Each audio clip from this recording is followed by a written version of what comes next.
like this beautiful veil on his head. And we pulled it off and he had to cry and he was there and we were here. We were together. I just remember soaking in that moment. He's here.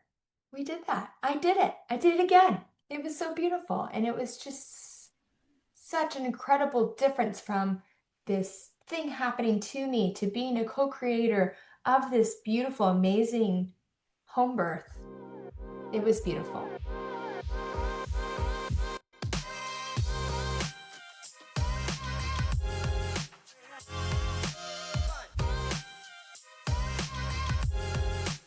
Welcome to the Rewire for Birth podcast. I'm your host, Dr. Cindy. I'm a naturopathic doctor and birth guardian, and I couldn't be more thrilled to have you here. This podcast is all about rewiring the way we think about pregnancy, birth, and postpartum by offering a holistic perspective that empowers you to embrace your journey with confidence and strength. Each week, I'll bring you expert insights, valuable advice, and inspiring stories to help you feel prepared and empowered. We'll dive deep into the transformative experience of bringing new life into the world and explore ways to make your birthing journey truly beautiful.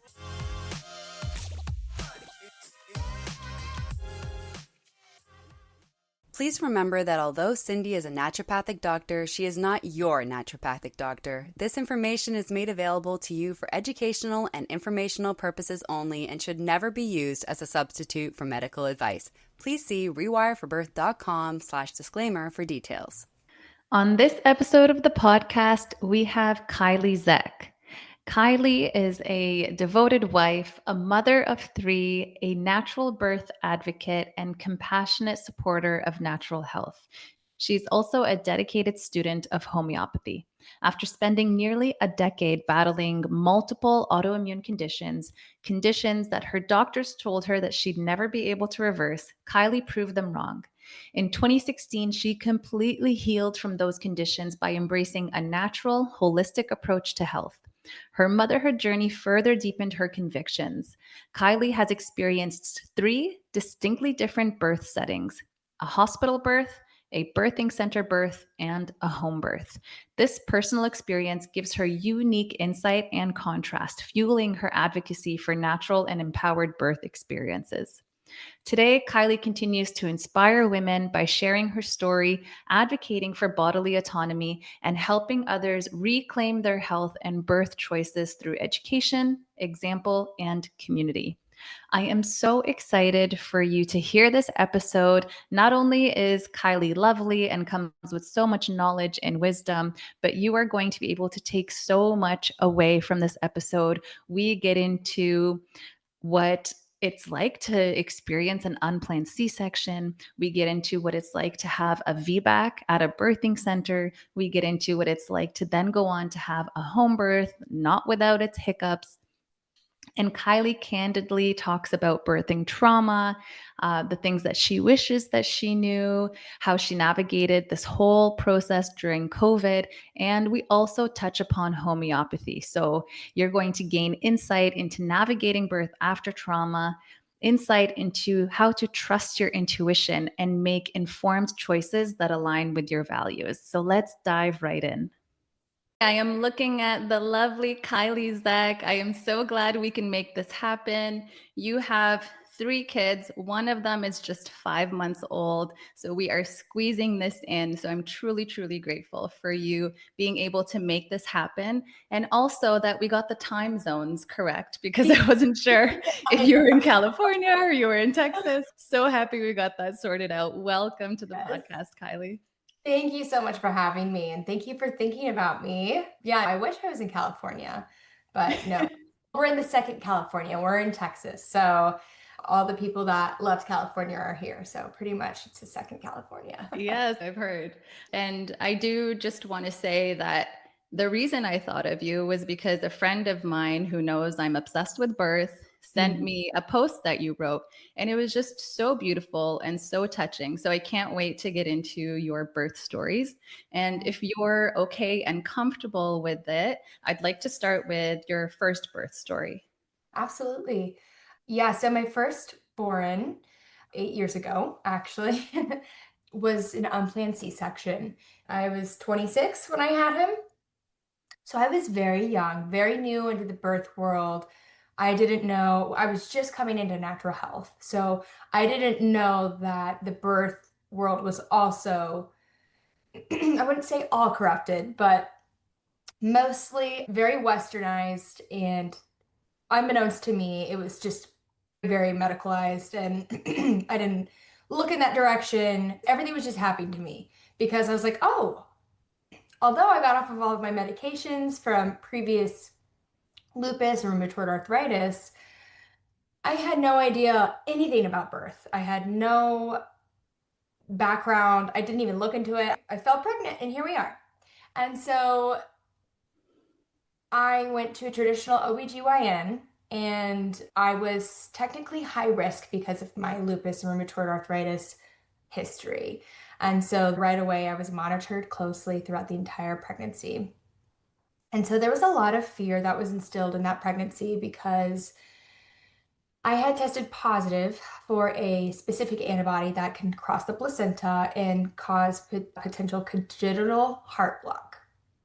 So they were extremely worried about this. And then they instilled a lot of fear in me. And it was never like, this is really rare. It was like every single time I went in for a sonogram, which was every other week, and then every week for a short period of time. Now, knowing what I know now about sonograms and ultrasounds, that wouldn't have happened. But you know better, you do better. So I was closely monitored throughout the entire pregnancy. I already thought I needed to rely on this team of doctors for me and my baby's health. So come birth time, my water broke unexpectedly. It was also strep B positive, and I had no idea about that. So I thought, oh my gosh, my water broke. I have to go in immediately. They told me that I need antibiotics right away. Although my water had broken, I wasn't contracting or anything. So I go in, they hook me up to Pitocin, max me out on Pitocin and antibiotics for 13 hours. And finally, I was like, okay, can I get an epidural? And they didn't want to give it to me because I was stuck at a 2 for 13 hours on maxed out Pitocin. Oh my gosh. It was hell because, unbeknownst to me, physiological contractions are not the same as Pitocin contractions. And No. so I never got the relief of the good flood of hormones that I needed. But then I finally was able to get a epidural, which took over an hour to put in because I don't know if they were missing it. For some reason, it was just not taking well. Finally, I took a nap. I woke up, had a bloody show. Doctor said it's time to go. So I start pushing at this point, and he's just not coming down. And he was sunny side up. So he was not in proper positioning, which I had no idea there was things to prepare my body for optimal position. I didn't even look in that direction. I was also in so much fear throughout the entire pregnancy that I was like, I can't move. If I move, my body, my baby's gonna fall out or something because I just was so fearful. And it was my first pregnancy, but also I had hyperemesis, and I had that with all my pregnancies. Oh man. Yes. So it was just kind of miserable, you know? So pushing time, I'm in every position you can think of, which is kind of remarkable because it wasn't really them. It was my sister. She had come in at the 11th hour. She's a doula. She has 6 babies herself, all natural. I had no idea, but she was coming in from across the country. So it's not like she really had time to work with me and talk with me. And so it was kind of like, we're going to try every position we can. So did she manually do that because you had the epidural? She Yeah, so manually moved your body? she was helping me move my body, but then they turned off my epidural. Okay. And they thought, well, you can't feel yourself pushing, so let's turn it off. And in that state of mind, I was already vomiting, and I felt like it was a humiliation ritual, which I've never said that Mm. because I was butt naked. I was throwing up. I had all these people in the room trying to tell me what to do. I couldn't move my body. It was just happening to me. And at this point, I had already known that I didn't want them to take my baby away. They were telling me in the middle of labor, they were like, we're just going to let you know that we're going to want to take your baby away for proper testing immediately. And in my mind, I was like, nope, he was just tested. We literally just had an ultrasound 2 days ago. I know his heart is fine. And I don't know if it was my intuition or what it was, but I was like, no, you're not taking my baby. Skin to skin is the most important thing to me right now. You're taking everything else from me. So I'm going to have that. Well, they turn off my epidural. They're trying to tell me what's going to happen next. And finally, the anesthesiologist finally comes in because I was like, I can't do this anymore. I can't move. He's stuck. It was the classic domino effect, right? That you hear about where you have one intervention and it just cascades after that. Then this anesthesiologist gets in my face and she goes, "You're not going to act like this in my OR." And I just was like, just give me the epidural, just turn it back on. I literally can't do this. At this point, needed to leave my body, and they wheeled me back. And then the procedure was done, and my body was shaking so violently that I couldn't hold my son first. So it took me a while because of all of the medications that I was taking during the labor and delivery. I couldn't remember when I first held him. And that was really hard for me to have to go back and be like, wait, when was that? And I know that my husband did end up holding him first. I remember I was like, you go do skin to skin, you hold our baby, and I'll just lay here and they'll sew me up while I'm shaking violently. And I had to mourn and grieve that period next because nobody had prepared me for plan B. I was this young woman who just went in there thinking, I'm going to lift my baby up and put him on my chest, and everything's just going to be this picture perfect moment, which I had grown up watching A Baby Story with my mom on Oxygen or TLC, that show. So I had it in my mind, that's the birth I'm going to have. But I didn't know that there is a level of mental and physical preparedness that I needed to have. And so I think my postpartum anxiety was very extreme after that period because not only I was mourning what I thought I was going to have. I was bombarded with all of these chemicals and antibiotics and just this whole traumatic experience. The pediatrician, when she tried to take my son and I said no, she called me a stupid woman. Oh my goodness. Yeah, so obstetric violence at its best or worse, I don't know what you want to call it. Yeah. Yeah. Um, At its height. Yeah. at its height. So, yeah, that was really hard. And I've had a lot of time to be able to look back and be grateful for that experience, although it was really challenging and heartbreaking. I was able to transmute it into the home birth that I had recently. So, the next step after that was I got pregnant with my daughter, Charlie, and I was still in a lot of fear. I knew I wanted to try for VBAC. But I had no resources, and I looked for a local doctor. We were in Oklahoma at this time, and I was looking for a doctor that would be open to VBAC. And I found a DO in which, in my mind, I was like, oh, they're more holistic approach. Maybe they'll be more willing, as if it was their decision. So I go in there, and I've seen them a few times, and finally, I was like, my sister was encouraging me to ask the questions. Hey, why don't you ask them what their VBAC rates are and if they would be open to a gentle C-section? Because I was looking at all my options. And if I needed a repeat C-section, I wanted it to be the most gentle, non-traumatizing event. And so I was doing a lot of looking into that. And then I met with her and I asked her, what's your VBAC rates? And she goes, well, I was looking over at your chart and you're probably, statistically speaking, going to end up in another C-section. And in my mind, I was like, nope, you're not going to tell me what to do. Nice. This was the height of COVID. My husband wasn't able to come into appointments with me anyways. So I was still practicing with hypno babies at this time because I was like, I'm going to do all the things. I'm going to prepare myself mentally. I'm going to have a bubble of peace. And you're not going to tell me what I need to do. But at that point, I had a girlfriend of mine who lived down the street, and she said, you should check out this birthing center. And I was still stubborn because somebody's telling me what to do. And I was like, we'll see. I'll look into it. So I went and I met with the midwife and I was like, you are a fairy godmother and I love you. And she is an old school midwife, not a midwife, a midwife that was like, I'm just going to be here. I'm just going to be here for what you want, what you need. Your body can do it. And that was the kind of care that I had.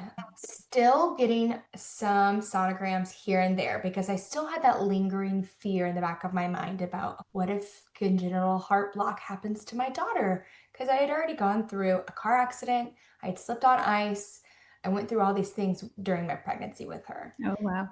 Yeah, so I had that lingering fear. I wasn't ready to fully fall into faith that everything was okay. I was traumatized from my last birth, that it was carried into this one, but not entirely. I was seeing a high risk doctor alongside my midwife, and he was like, so we recommend that you be induced at 39 weeks.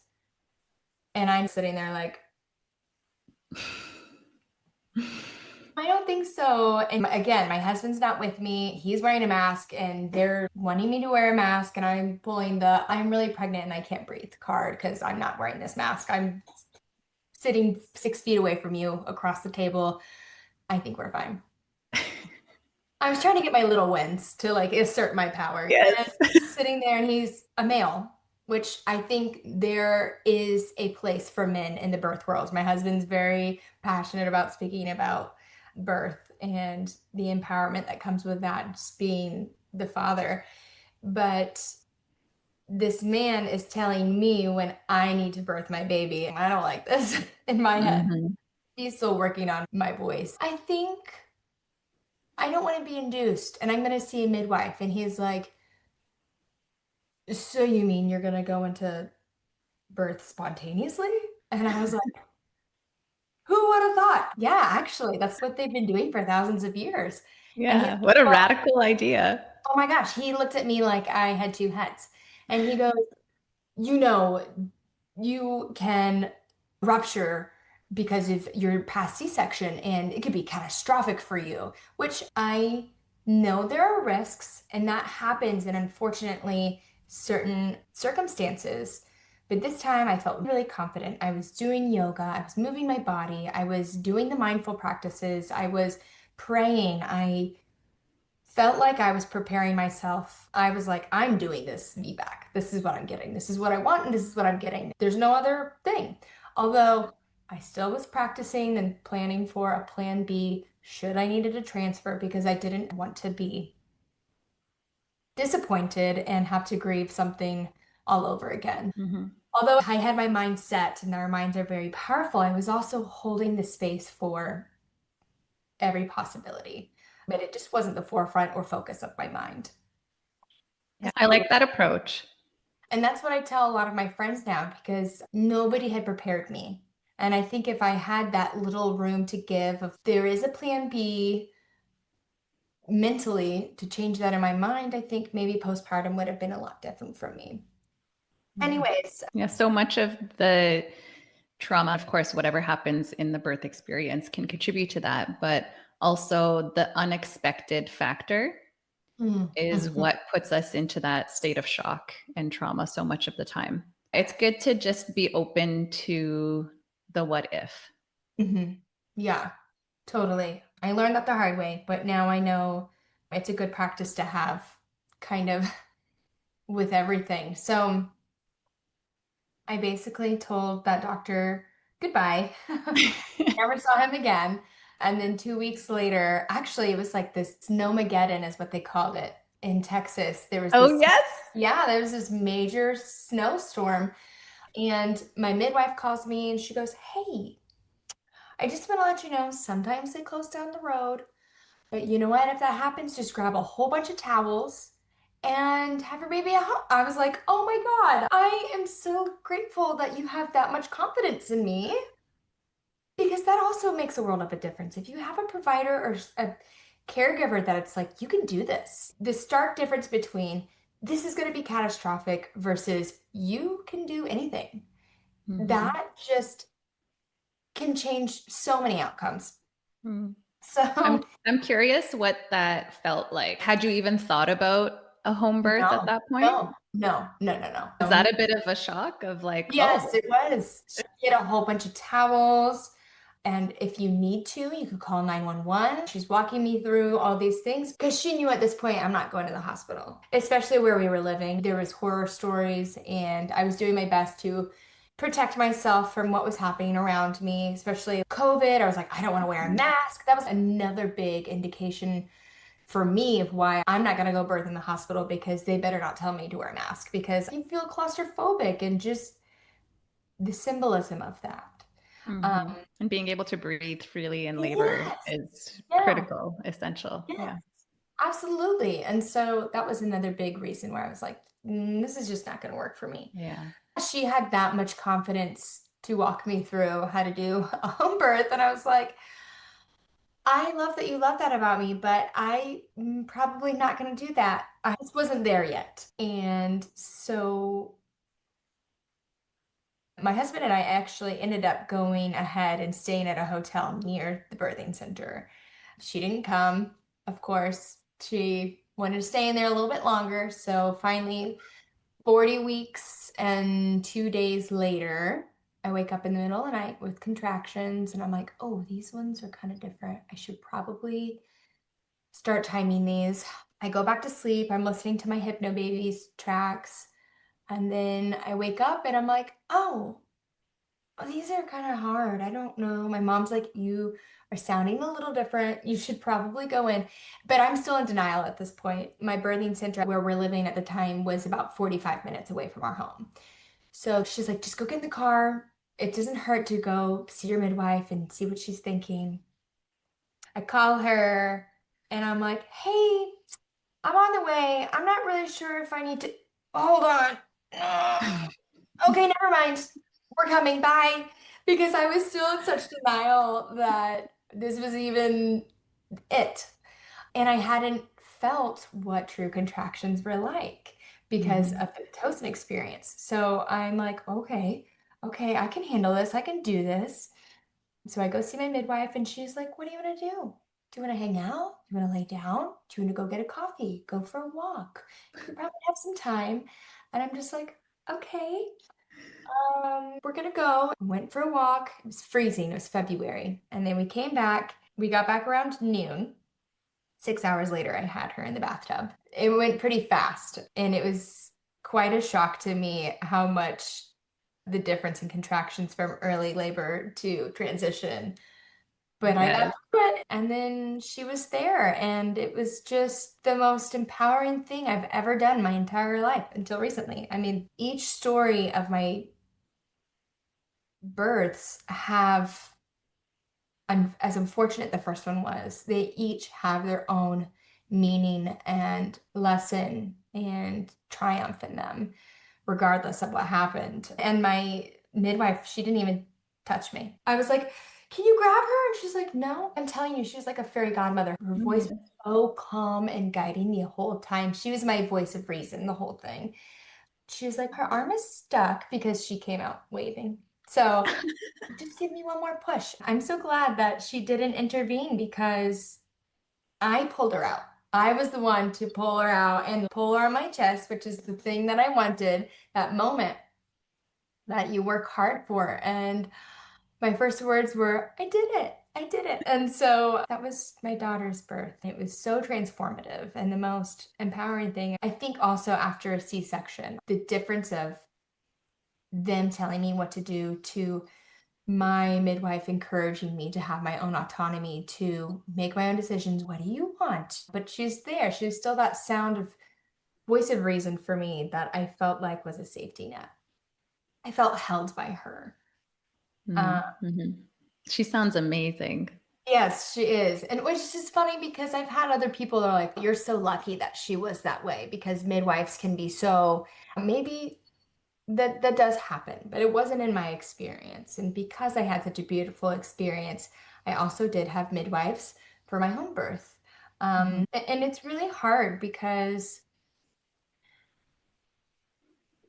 women can be I feel like little girls, they could be so mean and hateful and unsupportive of other women's choices. That just doesn't resonate with me. I have had all births. I mean, obviously, I haven't had a free birth, but I love to be around women that can be not necessarily a safety net for me, but also safety net for my baby. Mhm. That support where knowing how I am during labor, I'm kind of having this out of body psychedelic experience where, okay, I might need that little guidance. And that's me and my personal preference. And that's more power to women who feel like they want to go out and have their baby with dolphins. Maybe one day I would do that if my pregnancies weren't so bad. Because I had such a great experience with my midwife, I then chose to have a midwife at my home birth as well. So, Mm.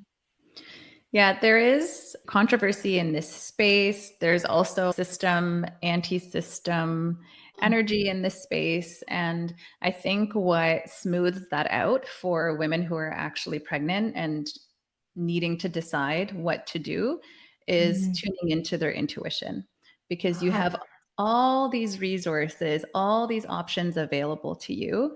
And if you Mhm. just kind of drown out the noise of the controversy and the conflict in the space, you can move through that experience doing what is right for you and your baby and your family. But it requires this skill, which is learned, to be able Mhm. to tune into that. 100%. And to know how to be your own advocate. It always also for me comes back to alignment. If you are in that space where you're fearful or still outsourcing your power, even energetically, to somebody, you're going to attract that person and co-create that experience. Possibly. Mhm. I'm not saying that's in every instance, but that's a level of self-responsibility you need to take to be like, okay, if this is what I want in a birth worker or support system, this is my expectations and this is required. This is what I require. This is what I want. This is my desires for my birth.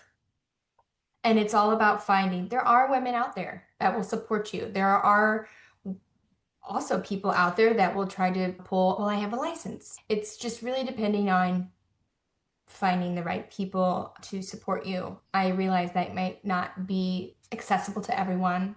So I think prayer and leaning into your intuition is huge at this point. And also having a partner. My husband was awesome and very supportive of me and making sure that relationship was cohesive. Going into finding somebody that would support us and our vision, that was another big thing of just being that strong front of this is what we are looking for.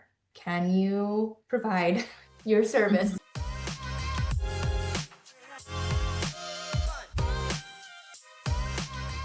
Hey mama, are you ready to transform your birthing experience? We're offering a free guided meditation to help you start rewiring your brain for an empowered birth. Imagine feeling calm and in control, embracing your inner strength, and making your birthing journey smoother and more joyful. Doesn't that sound amazing? It does, right? And it's possible for you. To get started, visit rewireforbirth.com/meditate and grab your free meditation now. Let's make your journey beautiful together.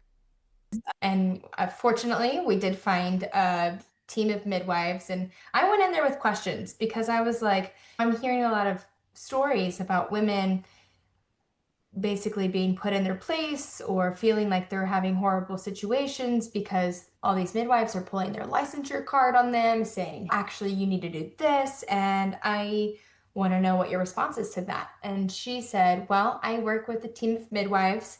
You will get to know us intimately, and we will all show up if you want. But they do rotations, so nobody gets tired. And a lot of times midwives will overstep their boundaries when they're tired and they feel like they're tapped out and they don't have a respite. And so, because of the rotation system, they never tire out. They're always on point. And my midwife, God bless her, she was with me for my home birth for 2 or 3 days. Oh my goodness. Yeah, it was not a long birth, but the prep was pretty intense. I guess you would say prodromal labor for about a week. This is your third. This is the wild card. What's gonna happen? So I start contracting a week before. And it had been a while since I had contractions. So I was like, "Oh, maybe this is it. This is it." And I had lost my mucus plug. So I start contracting and then it would stop. It would fizzle out. It was like that for about a week. So finally, my mom comes into town to be with my littles, my 8-year-old, well, now he's 8, and 4-year-old. And she is going to be with them so I can just like actually be in my home and feel like I can relax. And I think that was part of the problem. There was still so much like chaos, dog. We're also decided that we were going to move that next month, which was just dumb. So it's fine. We made it. We're here. And I left my beautiful home. So it was worth it. But what the heck? So So, happy for you, by the way. yeah, thank you. Would not recommend that, honestly.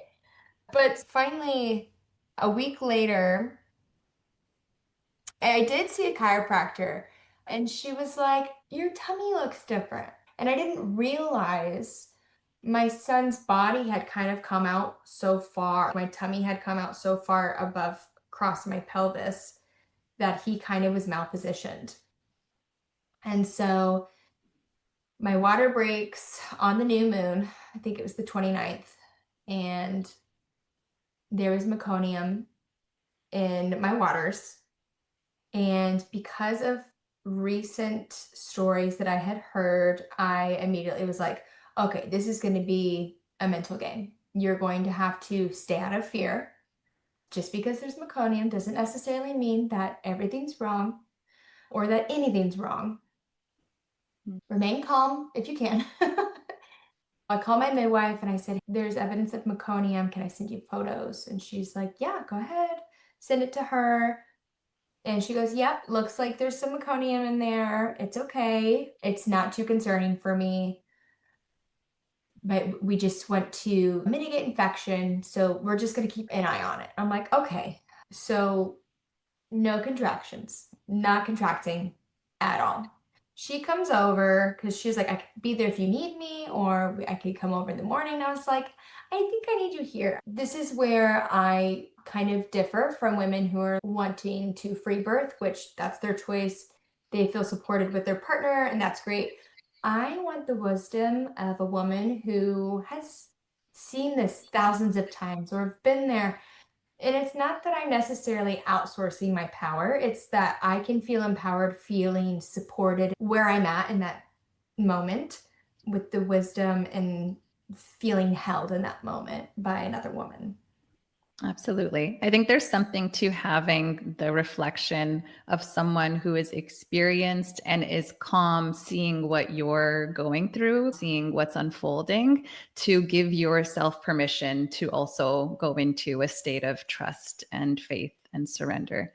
There is Uh-huh. something to that.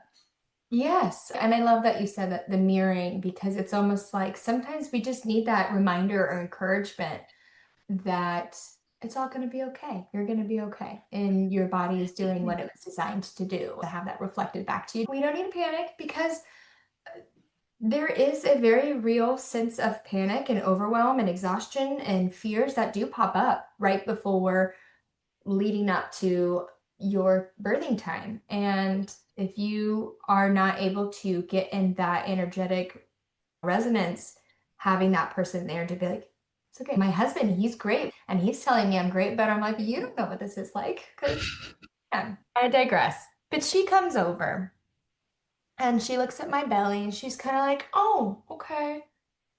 Let's go to sleep. We're going to wake up and we're going to do some things to help you just make sure your baby's in proper position." And I love that because without her, I wouldn't have known to do any of that. I've been doing the mile circuit at this point.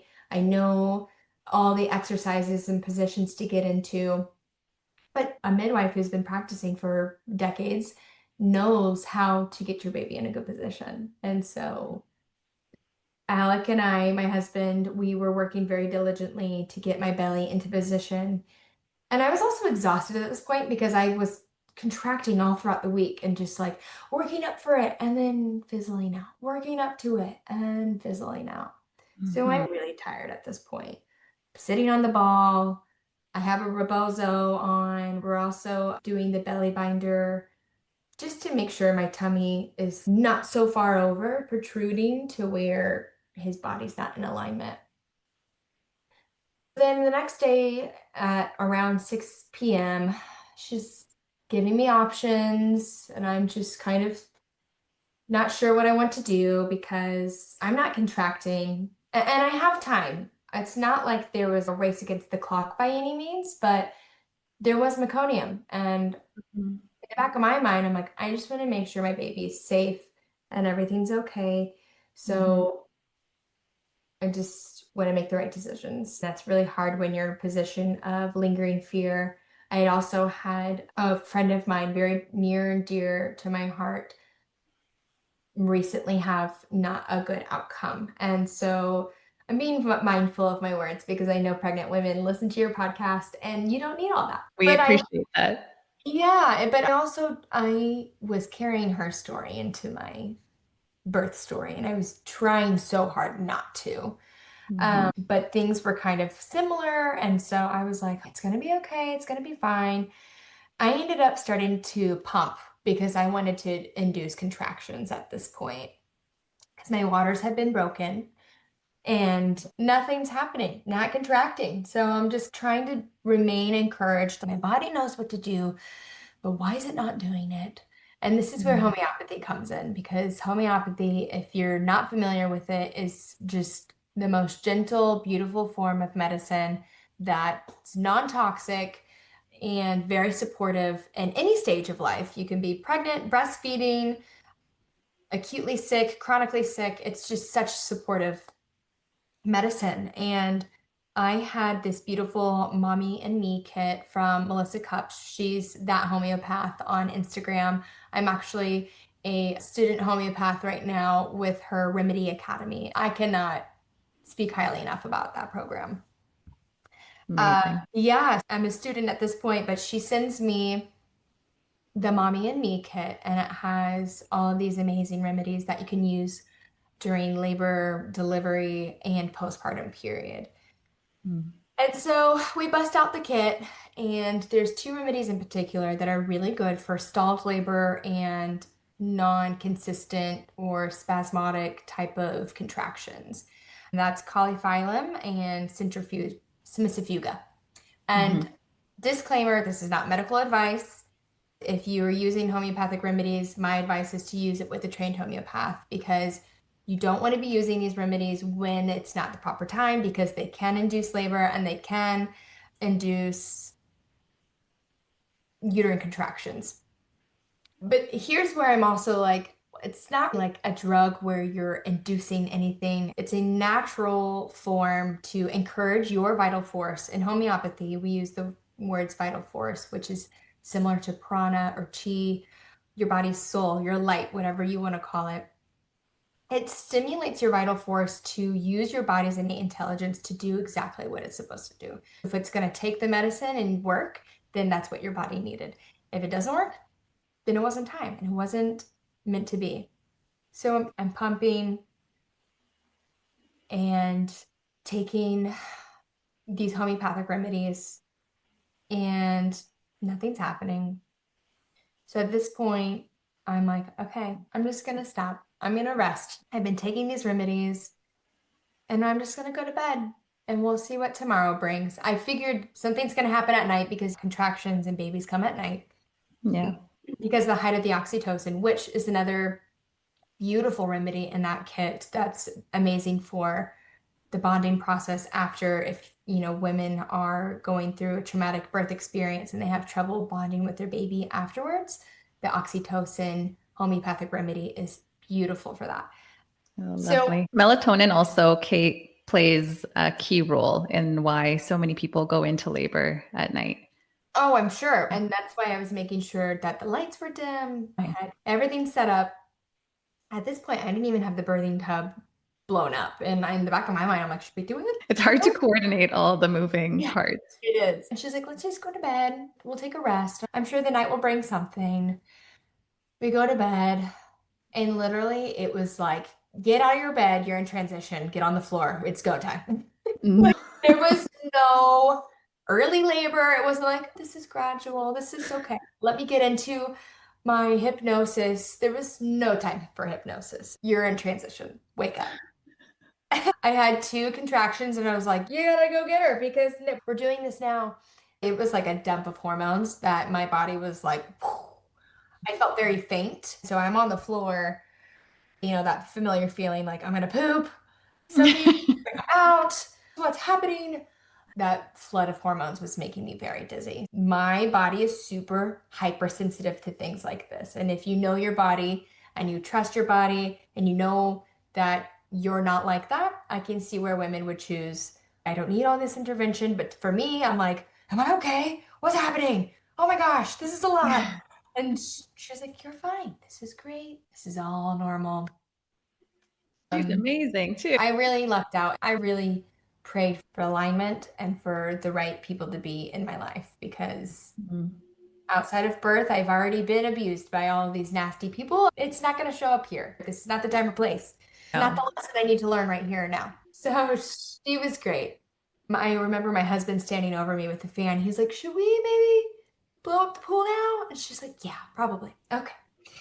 Blow up the pool. I finally get in, and I just remember being like, sense of relief. This is amazing. This feels great. And she checked the baby's heart tones, which I allowed. Consent for me is everything. Yep, I want to make sure everything's okay. My waters have been broken at this point for a really long time.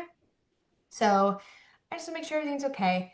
And unfortunately, warning, it gets a little scary at this point, but it ends with a happy ending. So bear with me. His heart tones start to not recover after the contractions. And she's like, you're going to kill me, but I need you to get out of the tub. And I'm like, okay, so let's get on the bed. Let's try a few different positionings. And she offers oxygen and I take it. At this point, I don't even really know what's happening. She's starting to give me options because baby's not recovering. I didn't really think about be prepared for options. I'll have options in the back of my mind, but I didn't really think it was going to happen to me. So we're there, and she's saying, it's just me. I don't have any other midwives right now to back me up. So it's just me and you. But here's all your options. What would you like to do? We can push. We can go to the hospital. This is what's happening. I just want to let you know so you're informed. And it was in that moment that I was like, you know what?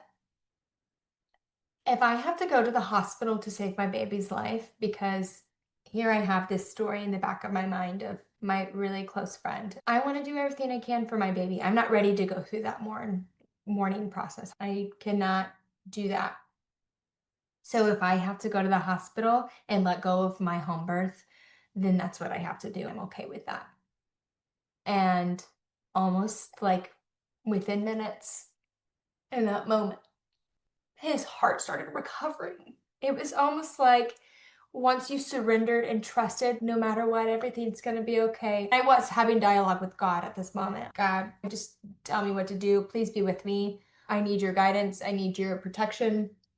I'm not sure what's happening. I felt like it was very fast moving. And you're kind of in that weird in your body, out of body experience. And she's like, I know what's happening. He's coming really, really fast. Are you ready to push? In my mind, I was like, am I fully dilated? Is this happening? I was just on the floor and now I'm just laying in bed and now he's going to come out. And she's like, you need to push for me. So I start pushing. His heart rate is recovering. And she goes, do you want to get back in the tub? And I'm like, yep, back in the tub, on my back, praying to God. Finally, I get back up on my hands and knees and I feel his head. It was just all of a sudden that sense of calmness. I'm not going to tear, so let's just do this calmly. Don't push really hard because I don't want to tear. And so looking back, so impressed with myself, regardless of what just happened, I surrendered and I took a breath. I spoke to God and now we're doing this and he's coming and we're not going to tear. We're going to be very calm and collected about this. Everything I needed was within me in that moment. He came out in call, which was so surprising because where'd all that fluid come from? My waters broke. What the heck? He had like this beautiful veil on his head and we pulled it off and he had to cry and he was there and we were here. We were together. I just remember soaking in that moment. He's here. We did that. I did it. I did it again. It was so beautiful. And it was just such an incredible difference from this thing happening to me to being a co-creator of this beautiful, amazing home birth. It was beautiful. So beautiful. I'm teary-eyed hearing that moment of complete surrender and faith and trust. I mean, every story is different, but you had so many hurdles to get over, like how your body had remembered the first experience and how your body had to move through, how you had to find your voice and advocate for yourself during COVID when everyone was masked and fear was at an all-time high, to be able to call in the exact people that you needed, because it is not typical to have a midwife see meconium and be like, let me have a look. That's an okay amount. That's Yeah. not the typical story that I hear. You were able to call in the people that you needed. And for anyone listening, that's a thing. You can transmit that into this reality and call in the exact people that you need when you need them. I do want to just define on call. Some of the listeners might not know that's where the amniotic sac doesn't break. And so the baby comes out in that. Yeah. And most of the listeners probably know what meconium is, but that's the baby's first bowel movement. And that can lead to an infection. So you had all of these hurdles to come over and still were able to surrender and still were able to trust. I am just in awe celebrating you to be able to go from an unplanned C-section, so much fear, to this incredibly redemptive experience that you had. So congrats, girl. Thank you so much. Yeah. Yeah. Thank you so much. And it was totally a God thing to even just hearing you reflect that back to me. I'm like, wow, that is actually a lot. If I heard it from somebody else say it, and just that surrender and giving everything over to God and being in that alignment, I think is what truly helped to have that outcome that we were hoping and praying for. It was very beautiful. Yeah, truly. You said the words co-create. And that is also what I want the listeners to soak in, because you do your part and there's so much out of your control, but you are co-creating this experience. You can't control what shift the midwife was on. You can't control that there was an unexpected snowstorm in Texas. Right. All of these things that are so out of your control, but you do your part and then you leave it up to God, the universe, and however you can offer your faith and your trust to something bigger than you that is outside of you. So thank you for sharing those stories. So beautiful. I love how vulnerable you were in your shares, and also that you were able to weave in the key role that homeopathy seemed to play on your journey. And I want listeners just to be open to all the modalities that are available to them and to have homeopathy just as an option. You don't have to only use it. It can be combined with other things.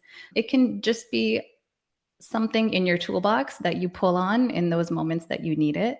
And because it is low toxicity, doesn't interact with medication, Right. I find it to be such a useful tool in this realm of pregnancy when women are breastfeeding and going through this very specific phase of their life where so much is off the table. So many herbs are off the table. So many medications are off the table. Yep. Yeah, so homeopathy is this Very perfect complimentary. solution. Yeah, very complimentary. Absolutely. I've already used it during breastfeeding. Ficaleta, it's a really good one for mastitis because I have had that 4 times. Oh gosh. In this postpartum period. I haven't had it since. I wouldn't wish mastitis on anybody. So it's another good thing just to have on hand when you feel like you are bogged down with it. It can come on very quickly. So it's best to nip it in the bud. I love it because, like you said, it's non-toxic. It can't hurt you. If it works and it was the right remedy for you, beautiful. If it didn't, nothing, no harm, no foul.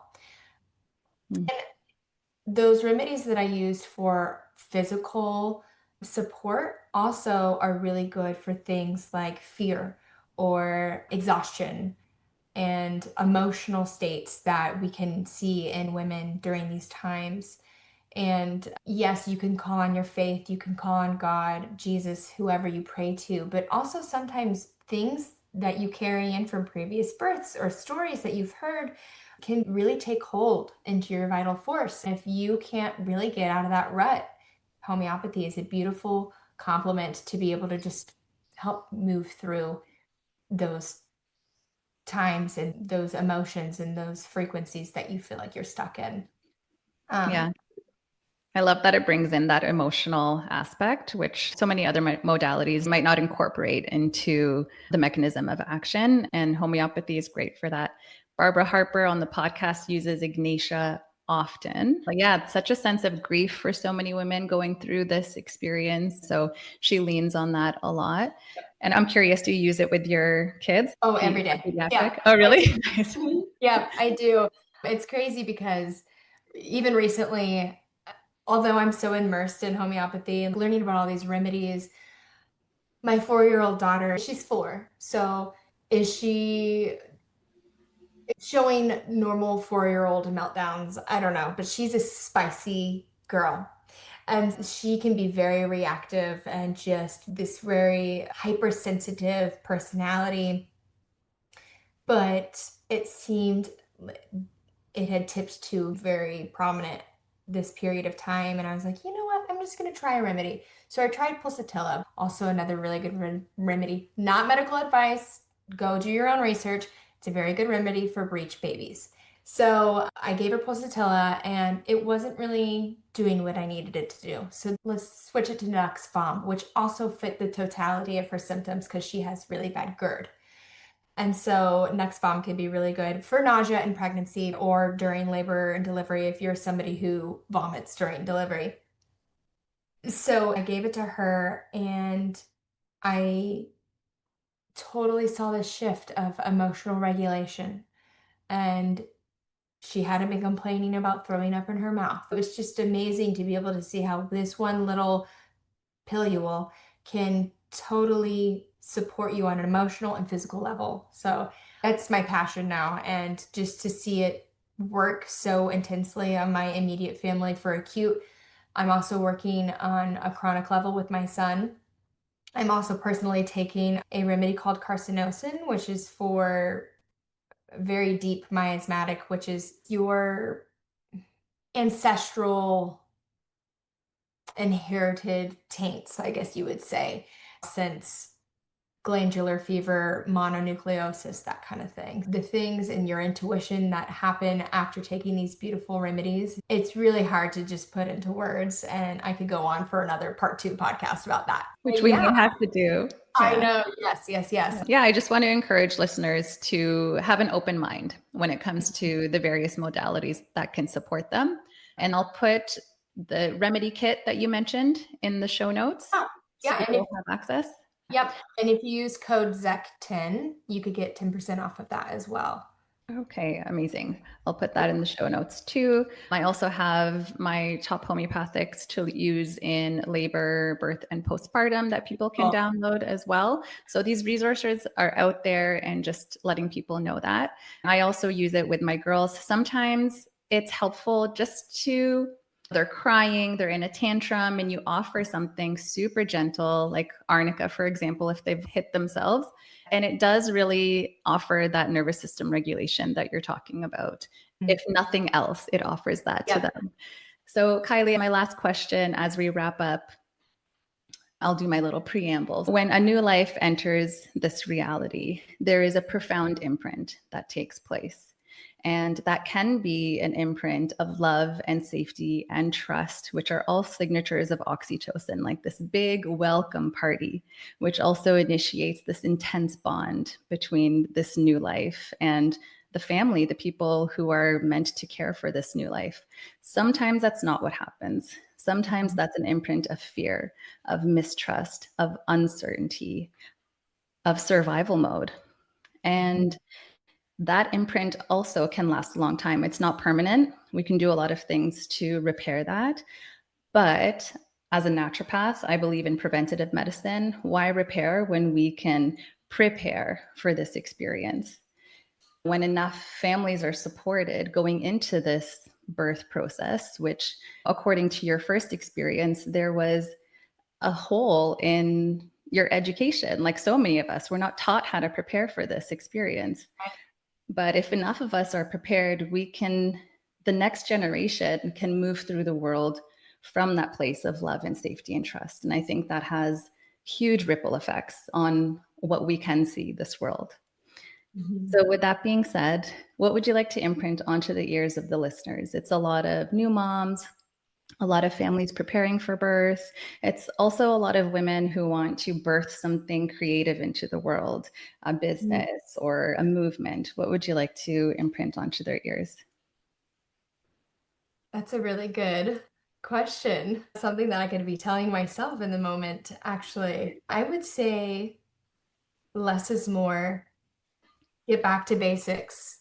Get back to who you are or who you were before people try to tell you who you should and should not be or what you should or should not do. And don't listen to the naysayers.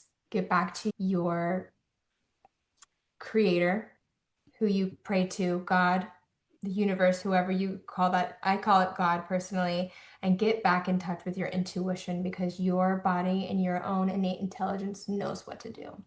If you listen to that voice, it will be your guiding light and to make the next decision of who you need to be, who you need to show up for, who you need to show up as, and like I said, co-create your experience in not just your birth, but in your entire life, and stripping it down of all the outside noises and outside people telling you who and what you need to be, getting back to your true self, your intuition, and that guiding light. You can't go wrong. Absolutely. Thank you so much for the wise words coming from someone who has experienced the full spectrum of what's possible in the birth world. If anyone wants to connect with you, if they want to reach out to you, what's the best way for them to do that, Kylee?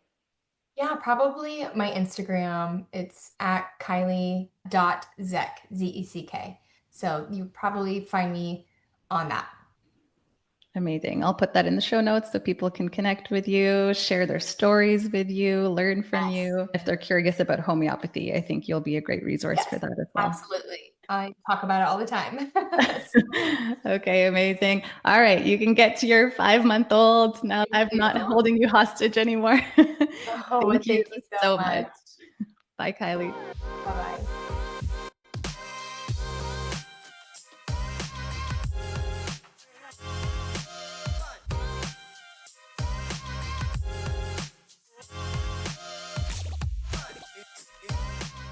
Thank you so much for joining us on today's episode of Rewire for Birth. We hope you found our discussion inspiring and empowering. If you enjoyed the episode, we would greatly appreciate it if you could leave us a review on your favorite podcast platform. Your reviews help us reach more listeners and spread the message of holistic, empowered birth experiences. Feel free to mention what you loved about today's episode and how it helped you feel more prepared and confident about your birthing journey. Your feedback not only encourages us, but it helps other moms-to-be find our podcast and join this incredible community. Together, we can make a positive change in the world of birth. Until next time, stay empowered and keep rewiring for birth.